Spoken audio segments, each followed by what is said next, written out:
Hello Gemini, this is Inspire 2016 with your weekly tarot reading for the week commencing the 6th of February until the 13th of February 2023.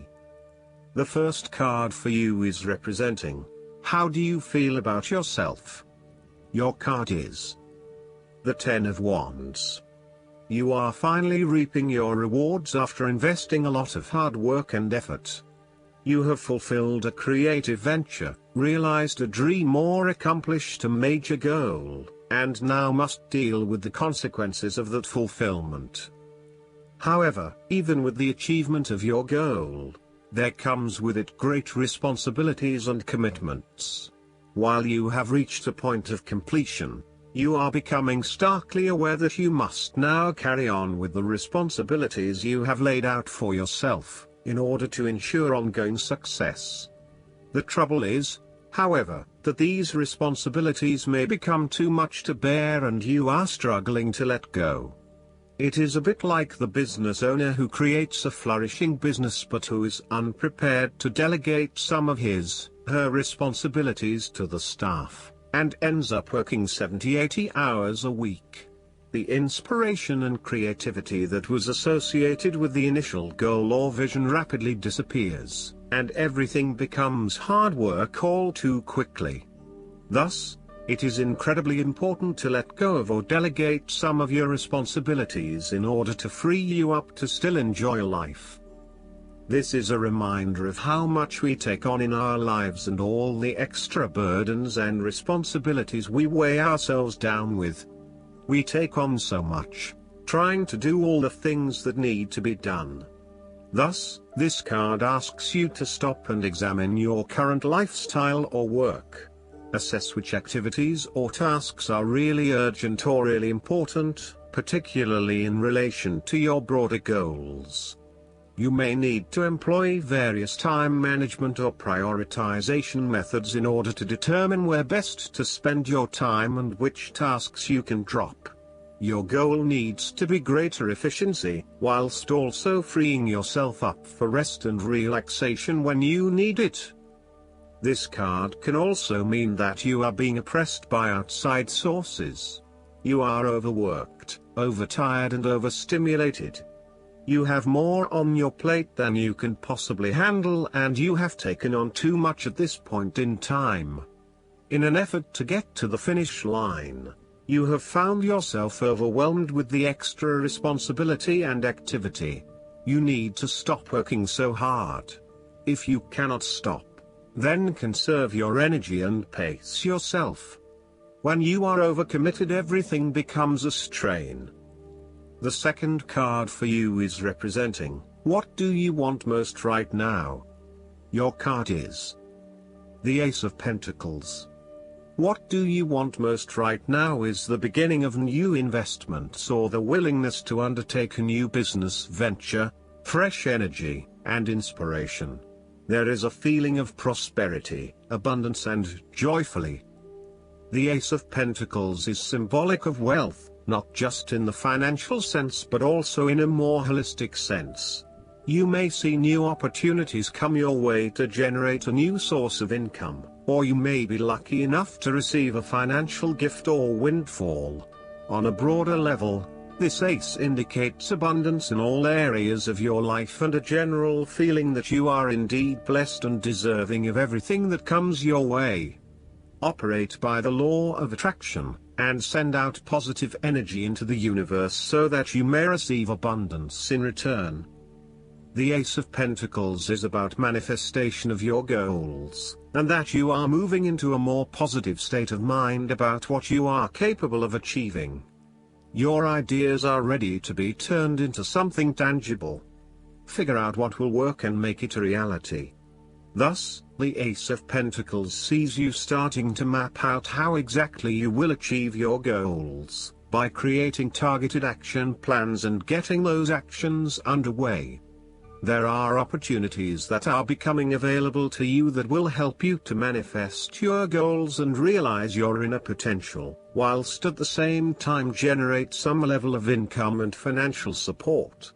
You are beginning to see that the world is indeed your oyster and that through careful planning, you can manifest your true goals and desires. The third card for you is representing your fears. Your card is the Queen of Swords. You are afraid and very emotionally involved in a particular situation or issue, but this may be distorting your perception of the situation at hand. You need to use your head a little bit more to understand what is happening and read the signals more accurately. Look at your situation objectively and think with your head and not your heart, as this may give you a better picture of the situation and help you evaluate what you need to do next. Similarly, the Queen of Swords suggests that relationships are clouding your usually clear vision. You need to refocus your goals or direction, yet you are hesitating due to a desire not to disturb the positive balance and harmony of your relationships with others. At the end of the day, you need to be more hard-edged, confident and assertive in order to be successful. Clear sight and analysis, objective weighing of options and ideas for the future, and even carefully considering but not necessarily choosing the alternatives are essential right now. On the other hand, the Queen of Swords can come across as cold-hearted, bitter, resentful and bitchy, particularly if she is completely devoid of any emotion or compassion for others. In her quest to get to the bottom of an issue, she puts a lot of other people offside and loses her support base. She isolates herself from others and is seen as narrow-minded, intolerant, and mean. The fourth card for you is representing what is going for you. Your card is the Ten of Swords. You may feel powerless as something comes to a crashing and suddenly ended, and you feel as if you are being attacked or backstabbed by someone else. You may even use this challenging time to portray yourself as a martyr, to show that you have put your interests last but have suffered as a result. The Ten of Swords also indicates a difficult experience of endings, loss, pain or release. However, the saving grace is that you have a new awareness and a positive sense of relief that the difficulty and pain will soon be over and will evolve into something new. As with all endings, there will be a new beginning, a rebirth, and a rejuvenation of the spirit. So, while this card may seem negative at first glance, it is a card of help and an indication that your troubles will not be permanent. Furthermore, this is the final moment, and no more pain will come to you from that source. It is darkest before the dawn, and as gloomy as it looks, the sun will rise again. It can only get better from here. The Ten of Swords is about letting go and accepting your current circumstances. You no longer resist change but allow it to happen, even if it causes some initial pain and hurt to you. You accept that there must be change in order to facilitate renewal, and you allow it to occur rather than fighting it. After a painful situation, it is a signal to pick yourself up off the ground and to reflect upon what happened to you and why, and what you can learn from the experience. The Ten of Swords is a sign that the pain and hurt you have endured has not gone without purpose. The positive power within you can be used to learn from your pain and draw wisdom from defeat. The fifth card for you is representing what is going against you. Your card is the Four of Pentacles. You are afraid of losing money. You are haunted by a fear of poverty that compels you to be materialistic. You are extremely defensive and self-protective materially and emotionally, fearful of opening up and trusting other people. You are very reluctant to spend money and you are keeping a very tight rein on your cash. On the flip side, you may be spending too much money and need to get a better hold of your financial resources. You have spent your time recently focused on career building and material acquisitions, rather than your relationships. This approach to life has been quite successful financially but is very limiting when it comes to connecting authentically with others.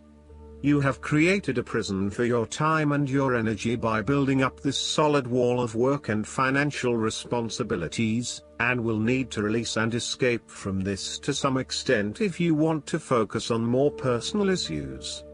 The important thing to realize is that success in your career is beneficial, but only to a point. You may need to examine your life and determine what you can give up, particularly in terms of effort and time put towards work and other similar activities, so that you can have more energy available for developing personal relationships. The Four of Pentacles asks you to loosen your hold on your need for security and stability and step outside your comfort zone. While it will feel a bit shaky at the start, this is an important step in your personal development. The last card for you is representing the likely outcome that you may have. Your card is the Eight of Cups. It is time to ask yourself what you can do to bring a deeper satisfaction and joy to your life beyond the obvious pursuit of material satisfaction and/or physical enjoyment. You are seeking deeper meaning to life and focusing in on your personal truth. You want to escape from the rat race and pursue deeper, more spiritual goals at this time.